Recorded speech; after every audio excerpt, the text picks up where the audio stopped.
예, 이번 주말에도 정치권과 관련된 여러 가지 사건, 사고들이 많이 있었습니다. 첫 번째로 미국의 전 국무장관인 콘돌리사 라이스를 성폭행해서 죽이자, 이런 무시무시한 발언을 했던 일, 우리 시청자 여러분들 기억하실 겁니다. 그런데 그 발언을 과거에 옹호했던 적이 있다는 사실이 밝혀졌습니다. 누구냐고요? 바로 탁현민 청와대 행정관입니다. 지금 어제 주말에 미 대사관을 둘러싸서 싸고 한 수천 명의 시위대들이 사드 배치 철회 반대를 외쳤습니다. 그런데 그 자리에 문재인 대통령의 러시아 특사였던 송영길 의원이 참석해서 문제가 되고 있습니다. 또 이번 주부터 7명에 대한 인사청문회가 시작됩니다. 특히 그 중에서 3명의 장관이 크게 문제가 되어 있는데 그 성을 보면 김송조 3분이시죠. 김상조 공정거래위원장의 동생 3분, 이번 주에 과연 인사청문회 제대로 통과할 수 있을지 우리 윤기찬 변호사와 함께 이야기 나눠보도록 하겠습니다. 안녕하세요. 네, 안녕하세요. 네. 비 오는데 오시느라고 고생 많이 하셨죠? 네. 예. 일단 탁현민 청와대 행정관 이야기부터 먼저 해보겠습니다. 과거의 그룹섹스 발언, 임신한 선생님이 섹시하다는 추가 발언 등이 문제가 된 바 있습니다. 자, 무엇이 문제됐는지 뉴스부터 보시기 바랍니다. 여성 비하와 성인식 논란이 제기된 탁현민 청와대 행정관이 이번엔 미국 여성 장관의 성폭행을 주장한 인사를 감싼 글로 또 구설에 올랐습니다. 탁 행정관은 이번 주 문재인 대통령의 미국 방문에 동행할 예정입니다. 류병수 기자입니다. 탁현민 청와대 선임 행정관이 2012년 4월 SNS에 올린 글입니다. 19대 총선에 출마한 김용민 씨가 콘돌리자 라이스 전 미국 국무장관 등을 성폭행에 죽이자고 말했던 것이 논란이 되자 김 씨를 감쌌습니다. 김용민의 말은 집회를 하다 교통신호를 어긴 것쯤 된다고 했고, 해당 발언이 관타나모 미국 성폭행 사건을 비난한 것이라고 해명하면서 라이스 장관과 부시 미국 대통령 등을 전쟁광으로 표현하기도 했습니다. 당시 김 씨의 후원회장이던 조국 현 청와대 민정수석까지도 맥락을 고려해도 성폭행 보복을 언급한 것은 분명히 잘못됐다고 비판했습니다. 야당은 미국 대통령 등을 전쟁광이라고 한 인사가 문재인 대통령 방미에 동행하는 것은 부적절하다면서 경질을 재차 요구했습니다. 일반의 상식과는 거리가 먼 것일 뿐만 아니라 동맹국인 미국에 대한 심각한 결례입니다. 그러나 청와대는 여전히 탁 행정관 거취 문제에는 함구했습니다. 뉴스 잘 보셨습니까? 네. 방금도 설명드렸지만 그룹섹스 발언에 임신한 선생님 섹시하다고 해서 과거에 문제가 됐지 않습니까? 2차례에 걸쳐서. 그런데 이번에는 콘돌리사 라이스 전 미 국무부 장관 성폭행해서 죽이자고 말한 그 무시무시한 이야기를 옹호하는 발언을 해서 문제가 됐습니다. 어떻게 생각하십니까? 그래서 뭐 이 집회를 하다 교통신호를 어긴 것쯤 된다 이렇게 두둔한 걸로 네. SNS상에 글을 올린 걸로 파악이 되고 있는데 네네. 뭐 상상을 벗어나죠. 상상. 아, 그 정도면은 예.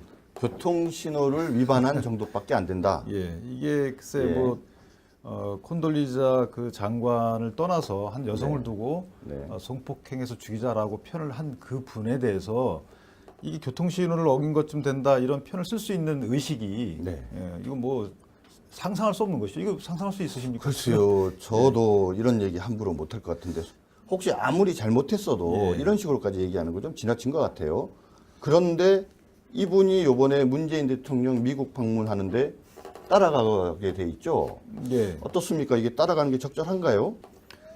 일단 뭐 선임행정관으로 지금 보임이 된 것 같은데 그 네. 선임행정관으로 보임이 된 것 자체도 좀 의아하고요. 이해가 안 되고요. 예. 설령 보임이 됐다 하더라도 지금 첫 한미 정상회담에 같이 간다는 것은 네. 또 그 해당 국가 옛 장관을 두고 그런 발언을 했던 분인데 미국이 이걸 안다 그러면 상당히 기분 나쁘겠죠. 아, 결례죠, 사실은. 뭐 그래도 과거에 뭐 그룹섹스 발언, 임신한 선생님 섹시하다는 발언 이것이 어떤 책자에 둘 다 나온 책과 같던데 뭐 이것도 과거지사고 깊이 반성하고 있다 그러고 지금 라이사 국무장관 뭐 관련된 말 옹호한 것도 또 과거지사잖아요. 2012년도에 더군다나 당시는 민주당 정부였고 지금은 공화당 정부고 하니까 뭐 미국이 이런 걸 굳이 문제 삼겠습니까? 어떻습니까? 뭐 국가 대 국가에서는 과거는 없죠. 과거는 분명히 해결하고 가야 되는 것이고요. 네. 이분이 지금 콘돌리자 라이스 전 국무장관이나 미국한테 사과한 적도 없고요. 네네. 그러니까 이거는 뭐 과거 발언이니까 용서가 된다. 이거는 사실은 국내적으로는 그럴 수 있어요. 네. 자기가 철저하게 나 이런 해명을 하고 앞으로는 어떻게 하겠다. 이런 취지의 해명을 통해서 국민이 납득할 수 있는데 네. 이게 외교가 전제가 되는 국가 대 국가 입장에서는 네. 그런 절차가 먹히질 않죠, 사실은.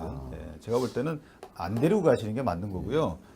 안 데리고 가는 걸 떠나서 행정관에서 보임을 좀 해제하시는 게 맞는 거 아닌가 싶습니다. 아 그래도 최측근이고 옛날에 문재인 대통령 어려웠을 때 에베레스트 갔을 때도 같이 옆에서 모셨던 최측근 아닙니까? 뭐 이런 분 청와대에서 예전에 뭐 도둑질하던 사람도 쓴다는 게 우리 동양 고전의 어떤 리더십 개념인데 그냥 옆에서 일 잘하면 좀 써도 되는 거 아니에요? 그때는 이제 대통령실 분이 아니실 때 자문을 받았는지 모르겠는데요. 네. 지금은 우린 대한민국의 대통령이시잖아요. 그러면 네. 대통령에 걸맞는 그러니까 이분의 어떤 품격을 떠나서 이분의 이 의식이나 지적 그 생각의 방향이 네. 대한민국 국민들이 다 납득할 수 있는 분이 보좌해야죠. 대한민국 국민이 전부 결격에 해당한다라는 분이 가서 보좌를 하게 되면 네. 올바른 보좌가 안 되겠죠. 대통령이 제대로 국정을 수행하기 위해서라도 이분이 좀 그만두셔야 그러네요. 되는데 네. 자리가 되게 좋은 자리인가 봐요. 이렇게 욕먹으면서도 그만 안 두시는 거 보면 왜 그만 안 두고 계속 이 자리에 머물러 있으려고 할까요? 그래서 본인이 뭐 직기에 대해서 미련이 있는지 모르겠는데 어쨌든 본인 입장에서는 청와대 측에서 어떤 본인에 대해서 메시지를 주기 전까지는 움직이지 않는 것 같고 네네. 청와대 입장에서는 본인이 어떤 결단을 내주길 바라는 것 같고 네. 그런 사이가 아닐까 이런 생각을 합니다. 그렇습니까? 국민의당의 김유정 대변인께서 심각한 결함이 있는 행정관 한 사람도 즉각 정리 못하고 머뭇거리는 정권이라면 기대난망이다. 탁 행정관은 버티면 된다는 무모함을 버리고 청와대를 나와 자유로운 영혼으로 살기 바란다. 이렇게 얘기를 했습니다. 어떻게 보면 이렇게 자유로운 영혼으로 사는 게 오히려 편안하신 분 같기도 해요. 그 공무를 담당하기엔 좀 부적절하신 것 같고 예. 그냥 밖에서 어떤 사회의 한 세태를 반영하는 말씀을 그냥 하시는 건 좋은데 네. 공무원으로서는 전혀 부적절하다는 생각이 되고요. 예, 자유로운 영혼으로 산다. 이거 되게 좋은 얘기 같습니다. 그래서 탁현민 행정관을 지금 이렇게 계속 내치지 않고 데리고 있어서 우리 문재인 정부가 처음에는 위장 전입 정부, 예. 그 다음에는 논문 표절 정부 이렇게 불리다가 이 탁현민 행정관 때문에 이거 여성 비하 정부 아니냐 이런 비난도 있는 것 같은데 거기에 대해서는 어떻게 생각하십니까? 이 탁현민 이분이 지금 이 트위터 요 문구만 문제가 됐던 게 아니고 여러 책에서도 언급이 됐던 부분이잖아요. 네. 이제 여성 단체 분들이 대놓고 반대를 했어요, 사실은. 네. 근데 여러 번 언론을 타지 않아서 그런데 네. 이 부분에 대해서 글쎄 지금 현재 문재인 정부가 의식을 안 하는 건 아닐 텐데 왜 이렇게 관대한지 저도 좀 이해가 안 되고요. 네. 더군다나 아까 말씀하신 대로 이게 동행한다는 것은 이건 뭐 대놓고 지금 국민의 의사를 존중하지 않으시겠다 이런 취지 같은데 여론의 어떤 지지도가 높다고 해서 그분이 하는 인사를 국민이 다 용인한다는 건 아니잖아요. 네. 그 개별 인사에 대해서는 이 국회를 통해서 분명히 검증을 하는 과정이 있는 것인데 네. 이 행정관 같은 경우는 그런 과정이 없잖아요. 네. 그렇다면 여러 가지 그 정당에서 평가하는 그 기준을 좀 네. 귀담아 들으실 필요가 있다는 생각을 합니다. 이 정도 되면은 조금 지나면 우리 청와대 행정관까지도 인사청문회 하자는 얘기가 나오지 않을까 걱정됩니다. 다음 주제로 넘어가 보시죠. 아까도 설명드렸지만 어제 주말에 미 대사관을 수천 명이 둘러싸고 사드 배치 반대를 외치는 집회가 있었습니다. 근데 그 집회에 송영길 의원, 러시아 대사 특사로 갔던 송영길 의원이 참석을 했는데요. 자, 이 집회 어떤 집회였는지 간단하게 좀 소개 좀 해주시겠습니까? 그 집회를 주최한 분은 이제 민주노총 산하의 일정 단체고요. 민주노총이 주축이죠. 예, 주축입니다. 산하가 아니라. 그다음에 이제 예. 전교조가 또 거기에 가세를 했고, 전교조. 그다음에 강정마을에서 제주 해군기지 반대를 외쳤던 그 단체도 또 가세를 했어요. 예. 민노총이 주축인 한국 배치 저지 전국 행동이네요. 사드 배치 한국 배치 저지 전국 행동. 예, 이름이 굉장히 어렵습니다. 그 다음에 강정마을 참석 그 해군기지 반대했던 것은 평화와 통일을 여는 사람들인데 예. 아니 정교조나 평화와 통일을 여는 사람들은 뭔 상관이 있어서 여기에 참석을 한 겁니까? 글쎄요, 뭐 지금 현재 그 진보 정부가 출범한 이후에 어떤 본인들의 어떤 포지션, 네. 이거에 대한 어필 아니겠습니까? 아. 현안인 사드를 이용해서 네. 지금 민노총도 좀 그런 그 위세를 가하고 있는 상황이고 네. 전교조 또한 또 똑같은 그 지금 본인들의 어떤 그동안 주장을 들어달라 이렇게 요구하고 있잖아요. 네. 그러니까 본인들의 어떤 이기적인 그 목적을 위한 행동이 아닐까 이런 생각을 해봅니다. 그러고 보니까는 사드 배치 반대랑 민노총이 무슨 관계가 있는지, 정교조가 무슨 관계가 있는지, 강정마을 일과 무슨 관계가 있는지 국민들은 좀 의아스럽습니다. 속칭 말하는 촛불 청구서가 시작됐다라는 얘기가 있는데 이제 이분들이 문재인 정권을 만들었다라는 그런 자신감 또는 지분을 가지고 있다는 생각 때문에 나름대로 적극적으로 정치 활동을 하지 않는가 싶은데, 자, 우리 러시아 특사로도 갔다 왔던 송영길 의원의 참여가 예사롭지 않습니다. 예. 여기 왜 가셨을까요? 본인 개인 생각으로 간 건가요? 아니면 대통령의 의중을 반영해서 간 걸까요? 그래서 가서 발언하지는 않으신 걸로 들어 알고 있는데 일단 참석 자체가 러시아 특사까지 갔다 온 분이시고 네. 또 공동 선대 총괄본부장인가 총괄본부장이었죠. 그러니까 네. 예, 문재인 정부 출범에 큰 역할을 하셨고 또 대통령의 위임을 받아서 외국까지 갔다 오신 분이기 때문에 네. 본인 행보에 따라서는 이게 문재인 대통령 의중이 실렸다 이렇게 해석될 여지도 있는 거거든요. 예. 그러니까 자중했어야 되는데 과감히 또 행보를 했단 말이에요. 네. 그런 측면에서 보면은 일단 묵인까지 있지 않는 거냐 아니냐, 예. 반대하지 않는 이런 의사를 갖고 온 거 아니냐 이런 생각이 들지 않을 수는 없죠. 송영길 의원도 본인이 참석을 하면 그것이 문재인 대통령의 의중이 반영된 거 아니냐라는 문제 제기가 있을 거 충분히 예상했을 것 같은데, 그죠? 그럼에도 불구하고 참석한 걸 보면 최소한 본인은 사드 배치 반대에 찬성하는 것 같은 그런 생각이 드네요. 근데 저번에 저 대변인께서도 말씀하셨지만 저 투트랙이 약간 있어요. 우리 현 네. 정부는 외국에는 사드 배치 반대하는 게 아니다 이렇게 하고 네. 한국 내에서 본인 지지 기반인 세력들에 대해서는 네. 약간의 반대 뉘앙스를 풍기는 이런 행보가 있단 말이에요. 네네. 그 연장선으로 생각할 여지도 있죠. 사실. 그러니까 이중 플레이를 이중 한다? 플레이가 있잖아요, 사실 예. 솔직히. 저번에 문정희 그러고 보면 요즘에 문재인 정부에서 사드 배치나 뭐 미국과의 관계에서 하는 이런저런 얘기들이 도대체 뭔지도 잘 모르겠어요. 정리가 잘 안 됩니다. 뭐 얼마 전에는 북핵과 미사일은 뻥이다 그러더니 그 다음 날은 바로 또 곧 가까운 시일 내에 개발을 완료할 거로 본다 또 이렇게 말씀을 해서 국민들을 헷갈리게 했는데, 어제 또 집회에서 사드가 북한 핵이나 장거리 미사일 방어용 무기가 아니라 미국이 중국을 견제하기 위한 무기다. 네. 이런 얘기까지 나왔어요. 이 점은 어떻게 생각하십니까? 이게 중국의 주장을 그대로 옮겨놓은 듯한 표현인데요. 네네. 그러고 사실- 보니까 그렇네요. 그렇죠. 예. 근데 이제 미국에 이게 어떤 도움을 줄지 그거는 잘 모르겠지만 네. 설사 도움을 준다 하더라도 일단 우리나라의 북한에 대한 방어용 무기는 맞잖아요. 이거에 대해서는 어떤 분도 이의를 달지 않고 중국은 이의를 달고 있지 중국만 않습니까? 이의를 달는 거죠. 그렇네요. 예, 예. 중국만. 우리 한국 대한민국 국민이라면 누구나 그건 공감하지 않습니까? 네네. 효과에 대해서는 다툼이 있지만 그런데 그거를 싹 도외시하고 이게 이거 아니면 이거다라는 걸로 지금 표현하고 있는데 사실 대한민국 국민 입에서 나올 말은 아니죠. 예. 사실 북한의 핵과 미사일 개발이 없었으면 과연 사드 배치 얘기가 나왔을까? 그죠? 만약에 북핵과 미사일이 없는데도 사드를 배치했다라고 하면 이것이 미국이 중국을 견제하기 위한 무기다. 이렇게 얘기할 수도 있지만 그렇죠. 예. 지금 사드 배치 얘기가 나온 것이 북핵과 미사일 문제 때문인데도 불구하고 이렇게 얘기하는 걸 보면 지적하신 것처럼 이분들 혹시 중국 분들 아니셨어요? 글쎄요. 대한민국 국민인데 이렇게 얘기를 하는 것이 부적절하고요. 뭐 정치적 수단으로 사용하는 것 같아서 저는 사실. 자, 그분들이 또 집회에서 뭐라고 얘기를 했냐면 사드가 가면 평화가 온다 이렇게 이야기를 했어요. 이 발언에 대해서는 어떻게 생각하십니까? 사드가 가면 위협이 더 커지죠.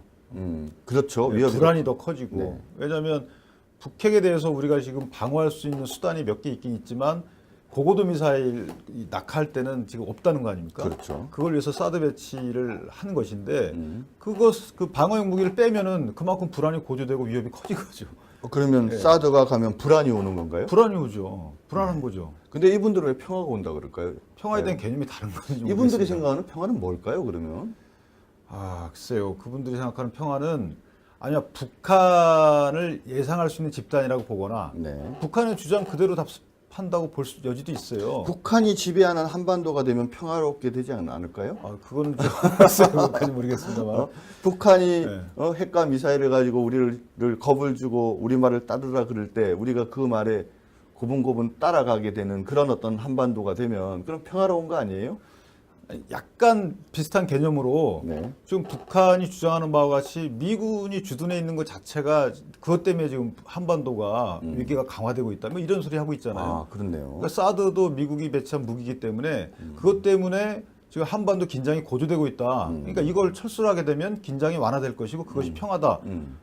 이거하고 같은 약간의 비슷한 논리인데 이거는 뭐 궤변이죠. 아니 그럼 그 논리대로 하면은 뭐 한미 합동 군사 훈련도 하지 말고 그다음에 미군도 철수하고 한미 동맹도 해체하고 그러면은 평화가 온다고 북한 얘기하시. 주장이 그랬던 거 아니에요, 여태까지. 이분들도 그게 평화라고 혹시 얘기하시는 거 아닌가요? 그런 게 아니길 바라는데요. 그런 게 아니길 그런 게 바라요? 절대 그런 게 아니길 바랍니다. 예. 어제 우리 자유한국당 논평에서는 바로 그들이 말하는 평화는 북핵과 미사일에 대한 두려움 때문에 강요되고 굴종하는 침묵이 될 수밖에 없다. 이렇게 논평을 낸 바 있습니다. 다음 문제로 넘어가시죠. 자, 오늘부터 다시 본격적으로 인사청문회가 시작됩니다. 특히 7분 가운데에서 김상곤, 송영무, 조대엽 새 장관 후보자에 대한 검증이 치열할 것으로 보입니다. 당연히 민주당은 지금 적극 옹호하고 나서고 있는데요. 자, 이 새 후보에 대해서 특히 지금 문제가 되고 있는데 이 점에 대해서 어떻게 생각하십니까? 지금 세 후보 모두는 청문회에서 부적격으로 논의가 안 되면 네. 이건 청문회 의미가 없다. 어. 저는 이렇게 생각을 합니다. 왜 그렇습니까? 제가 정당인이기 때문에 그런 게 아니고 예. 일반 국민의 관점에서 보면 네. 도저히 이해할 수 없는 그 결함들이 발견이 되잖아요. 한번 얘기를 해보시죠. 김상곤 후보자 같은 경우에는 김상곤 뭐가 문제죠? 후보자의 경우에는 논문 표절 이 부분은 뭐 논란의 여지가 있다고 쳐도요. 물론 그것도 안 되지만. 네. 근데 지금 본인은 논문 표절에 대해서는 해명을 다 하겠다라고 하고 해명이 됐다라고 합니다. 본인은. 아, 그래요? 근데 이제 이념 편향적인 발언들을 쭉 하시잖아요.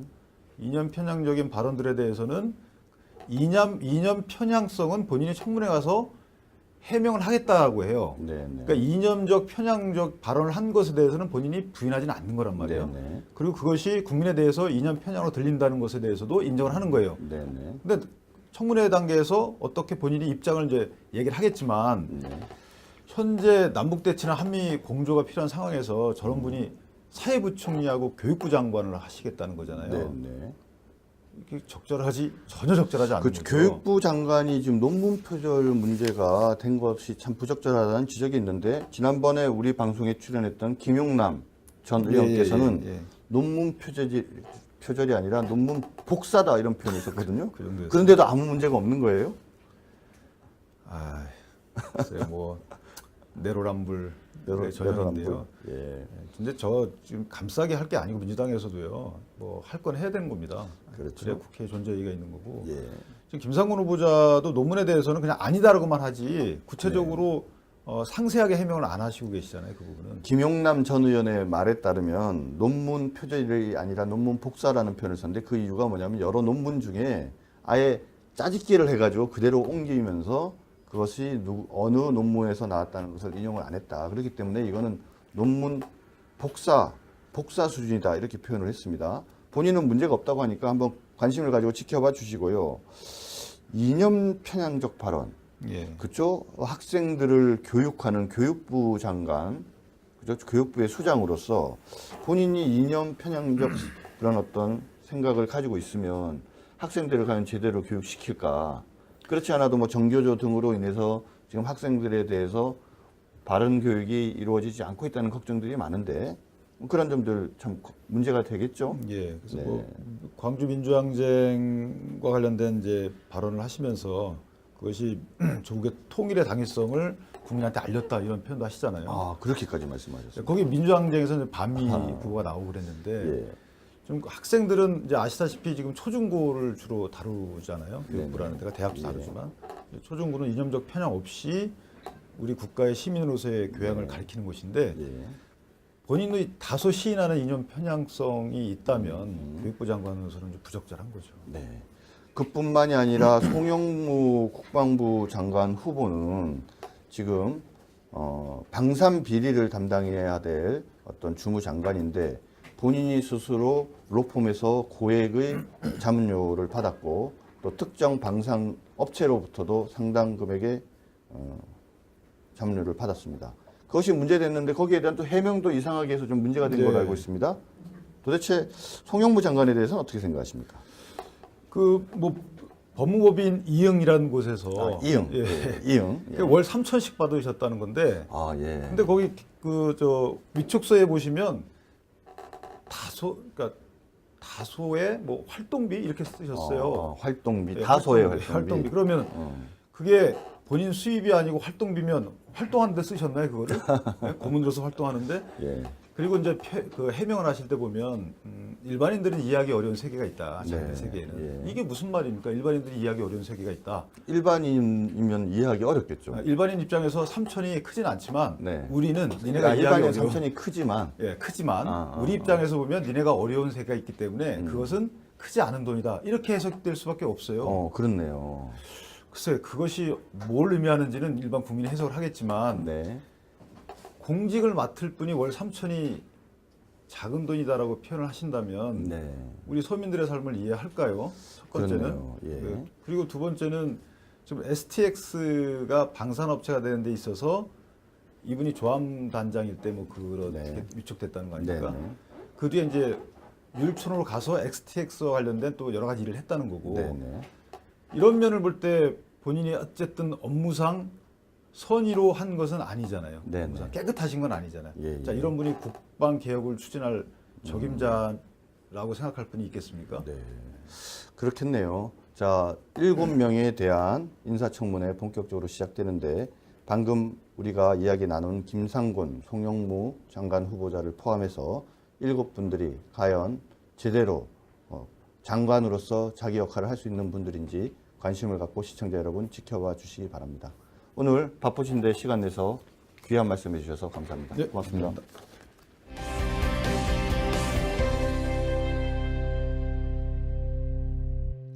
문재인 정부가 경유값을 인상한다고 언론에 슬쩍 흘렸습니다. 언론에서는 담배값 인상 꼼수와 같다고 비난하고 있습니다. 그런데 문재인 정부는 미세먼지를 줄이기 위해서는 경유차가 덜 다녀야 되고 왜냐하면 경유차에서 미세먼지가 많이 나오기 때문에 경유값을 올려서 차를 덜 다니게 하는 것은 미세먼지를 위한 대책이라고 둘러대고 있습니다. 여러분들, 우리 시청자 여러분들 어떻게 생각하십니까? 중국에서 들어오는 미세먼지가 대부분이라는 것에 대해서는 우리 국민들이나 전문가들이 다 잘 알고 있습니다. 근데 과연 경유값 좀 올려서 차 좀 덜 다니게 한다고 미세먼지가 제대로 없어질지 걱정입니다. 인터넷에서는 벌써 서민이 봉이냐 이런 말까지 나오고 있습니다. 휘발유의 90%까지 경유값을 올리려고 하는 생각. 이게 진정으로 서민을 위한 정책이 될지 미세먼지를 없애는 제대로 된 정책이 될지 국민들은 갸우뚱거리고 있습니다. 누구의 생각인지 되묻고 싶습니다. 오늘 시청해 주셔서 진심으로 감사드립니다.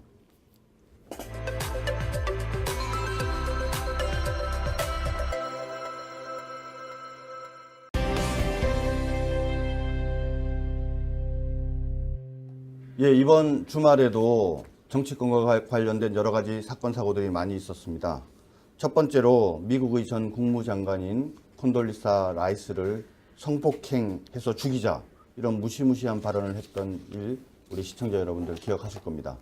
그런데 그 발언을 과거에 옹호했던 적이 있다는 사실이 밝혀졌습니다. 누구냐고요? 바로 탁현민 청와대 행정관입니다. 지금 어제 주말에 미 대사관을 둘러싸고 한 수천 명의 시위대들이 사드 배치 철회 반대를 외쳤습니다. 그런데 그 자리에 문재인 대통령의 러시아 특사였던 송영길 의원이 참석해서 문제가 되고 있습니다. 또 이번 주부터 7명에 대한 인사청문회가 시작됩니다.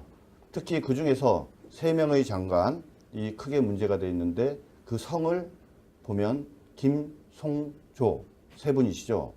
김상조 공정거래위원장의 동생 3분, 이번 주에 과연 인사청문회 제대로 통과할 수 있을지 우리 윤기찬 변호사와 함께 이야기 나눠보도록 하겠습니다. 안녕하세요. 네, 안녕하세요. 비 오는데 오시느라고 고생 많이 하셨죠? 네. 예, 일단 탁현민 청와대 행정관 이야기부터 먼저 해보겠습니다.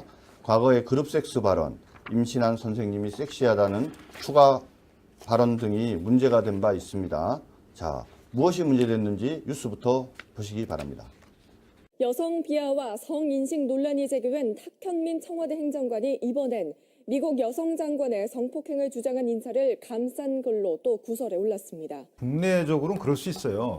자기가 철저하게 나 이런 해명을 하고 앞으로 어떻게 하겠다 이런 취지의 해명을 통해서 국민이 납득할 수 있는데 네. 이게 외교가 전제가 되는 국가 대 국가 입장에서는 네. 그런 절차가 먹히질 않죠, 사실은. 제가 볼 때는 안 데리고 가시는 게 맞는 거고요. 안 데리고 가는 걸 떠나서 행정관에서 보임을 좀 해제하시는 게 맞는 거 아닌가 싶습니다. 그래도 최측근이고 옛날에 문재인 대통령 어려웠을 때 에베레스트 갔을 때도 같이 옆에서 모셨던 최측근 아닙니까? 뭐 이런 분 청와대에서 예전에 뭐 도둑질하던 사람도 쓴다는 게 우리 동양 고전의 어떤 리더십 개념인데 그냥 옆에서 일 잘하면 좀 써도 되는 거 아니에요? 그때는 이제 대통령실 분이 아니실 때 자문을 받았는지 모르겠는데요. 네. 지금은 우린 대한민국의 대통령이시잖아요. 그러면 네. 대통령에 걸맞는 그러니까 이분의 어떤 품격을 떠나서 이분의 이 의식이나 지적 그 생각의 방향이 네. 대한민국 국민들이 다 납득할 수 있는 분이 보좌해야죠. 대한민국 국민이 전부 결격에 해당한다라는 분이 가서 보좌를 하게 되면 네. 올바른 보좌가 안 되겠죠. 대통령이 제대로 국정을 수행하기 위해서라도 이분이 좀 그만두셔야 그러네요. 되는데 예. 자리가 되게 좋은 자리인가 봐요. 이렇게 욕먹으면서도 그만 안 두시는 거 보면 왜 그만 안 두고 계속 이 자리에 머물러 있으려고 할까요? 그래서 본인이 뭐 직기에 대해서 미련이 있는지 모르겠는데 어쨌든 본인 입장에서는 청와대 측에서 어떤 본인에 대해서 메시지를 주기 전까지는 움직이지 않는 것 같고 네네. 청와대 입장에서는 본인이 어떤 결단을 내주길 바라는 것 같고 네. 그런 사이가 아닐까 이런 생각을 합니다. 그렇습니까? 국민의당의 김유정 대변인께서 심각한 결함이 있는 행정관 한 사람도 즉각 정리 못하고 머뭇거리는 정권이라면 기대난망이다. 탁 행정관은 버티면 된다는 무모함을 버리고 청와대를 나와 자유로운 영혼으로 살기 바란다. 이렇게 얘기를 했습니다. 어떻게 보면 이렇게 자유로운 영혼으로 사는 게 오히려 편안하신 분 같기도 해요. 그 공무를 담당하기엔 좀 부적절하신 것 같고 예. 그냥 밖에서 어떤 사회의 한 세태를 반영하는 말씀을 그냥 하시는 건 좋은데 네. 공무원으로서는 전혀 부적절하다는 생각이 되고요. 예, 자유로운 영혼으로 산다. 이거 되게 좋은 얘기 같습니다. 그래서 탁현민 행정관을 지금 이렇게 계속 내치지 않고 데리고 있어서 우리 문재인 정부가 처음에는 위장 전입 정부, 예. 그 다음에는 논문 표절 정부 이렇게 불리다가 이 탁현민 행정관 때문에 이거 여성 비하 정부 아니냐 이런 비난도 있는 것 같은데 거기에 대해서는 어떻게 생각하십니까? 이 탁현민 이분이 지금 이 트위터 요 문구만 문제가 됐던 게 아니고 여러 책에서도 언급이 됐던 부분이잖아요. 네. 이제 여성 단체 분들이 대놓고 반대를 했어요, 사실은. 네. 근데 여러 번 언론을 타지 않아서 그런데 네. 이 부분에 대해서 글쎄 지금 현재 문재인 정부가 의식을 안 하는 건 아닐 텐데 왜 관대한지 저도 좀 이해가 안 되고요. 네. 더군다나 아까 말씀하신 대로 이게 동행한다는 것은 이건 뭐 대놓고 지금 국민의 의사를 존중하지 않으시겠다 이런 취지 같은데 여론의 어떤 지지도가 높다고 해서 그분이 하는 인사를 국민이 다 용인한다는 건 아니잖아요. 네. 그 개별 인사에 대해서는 이 국회를 통해서 분명히 검증을 하는 과정이 있는 것인데 이 행정관 같은 경우는 그런 과정이 없잖아요. 그렇다면 여러 가지 그 정당에서 탁 행정관은 이번 주 문재인 대통령의 미국 방문에 동행할 예정입니다. 류병수 기자입니다. 탁현민 청와대 선임 행정관이 2012년 4월 SNS에 올린 글입니다. 19대 총선에 출마한 김용민 씨가 콘돌리자 라이스 전 미국 국무장관 등을 성폭행에 죽이자고 말했던 것이 논란이 되자 김 씨를 감쌌습니다. 김용민의 말은 집회를 하다 교통신호를 어긴 것쯤 된다고 했고 해당 발언이 관타나모 미국 성폭행 사건을 비난한 것이라고 해명하면서 라이스 장관과 부시 미국 대통령 등을 전쟁광으로 표현하기도 했습니다. 당시 김 씨의 후원회장이던 조국 현 청와대 민정수석까지도 맥락을 고려해도 성폭행 보복을 언급한 것은 분명히 잘못됐다고 비판했습니다. 야당은 미국 대통령 등을 전쟁광이라고 한 인사가 문재인 대통령 방미에 동행하는 것은 부적절하다면서 경질을 재차 요구했습니다. 일반의 상식과는 거리가 먼 것일 뿐만 아니라 동맹국인 미국에 대한 심각한 결례입니다. 그러나 청와대는 여전히 탁 행정관 거취 문제에는 함구했습니다. 뉴스 잘 보셨습니까? 네. 방금도 설명드렸지만 그룹 섹스 발언에 임신한 선생님 섹시하다고 해서 과거에 문제가 됐지 않습니까? 두 차례에 걸쳐서. 그런데 이번에는 콘돌리사 라이스 전 미 국무부 장관 성폭행에서 죽이자고 말한 그 무시무시한 이야기를 옹호하는 발언을 해서 문제가 됐습니다. 어떻게 생각하십니까? 그래서 뭐 이 집회를 하다 교통신호를 어긴 것쯤 된다 이렇게 두둔한 걸로 네. SNS상에 글을 올린 걸로 파악이 되고 있는데 네네. 뭐 상상을 벗어나죠. 상상. 아, 그 정도면은 예. 교통신호를 위반한 정도밖에 안 된다. 예, 이게 글쎄 예. 뭐 콘돌리자 그 장관을 떠나서 한 여성을 네. 두고 네. 성폭행해서 죽이자라고 표현을 한 그 분에 대해서 이게 교통신호를 어긴 것쯤 된다 이런 표현을 쓸 수 있는 의식이 네. 이거 뭐 상상할 수 없는 것이죠. 이거 상상할 수 있으십니까? 글쎄요, 저도 이런 얘기 함부로 못할 것 같은데 혹시 아무리 잘못했어도 예. 이런 식으로까지 얘기하는 거 좀 지나친 것 같아요. 그런데 이분이 요번에 문재인 대통령 미국 방문하는데 따라가게 돼 있죠. 예. 어떻습니까? 이게 따라가는 게 적절한가요? 일단 뭐 선임행정관으로 지금 보임이 된 것 같은데 그 네. 선임행정관으로 보임이 된 것 자체도 좀 의아하고요. 이해가 안 되고요. 예. 설령 보임이 됐다 하더라도 지금 첫 한미 정상회담에 같이 간다는 것은 네. 또 그 해당 국가 옛 장관을 두고 그런 발언을 했던 분인데 미국이 이걸 안다 그러면 상당히 기분 나쁘겠죠. 아, 결례죠, 사실은. 뭐 그래도 과거에 뭐 그룹 섹스 발언, 임신한 선생님 섹시하다는 발언 이것이 어떤 책자에 둘 다 나온 것 같던데 뭐 이것도 과거지사고 깊이 반성하고 있다 그러고 지금 라이사 국무장관 뭐 관련된 말 옹호한 것도 또 과거지사잖아요. 2012년도에 더군다나 당시는 민주당 정부였고 지금은 공화당 정부고 하니까 뭐 미국이 이런 걸 굳이 문제 삼겠습니까? 어떻습니까? 뭐 국가 대 국가에서는 과거는 없죠. 과거는 분명히 해결하고 가야 되는 것이고요. 네. 이분이 지금 콘돌리자 라이스 전 국무장관이나 미국한테 사과한 적도 없고요. 네네. 그러니까 이거는 뭐 과거 발언이니까 용서가 된다. 이거는 사실은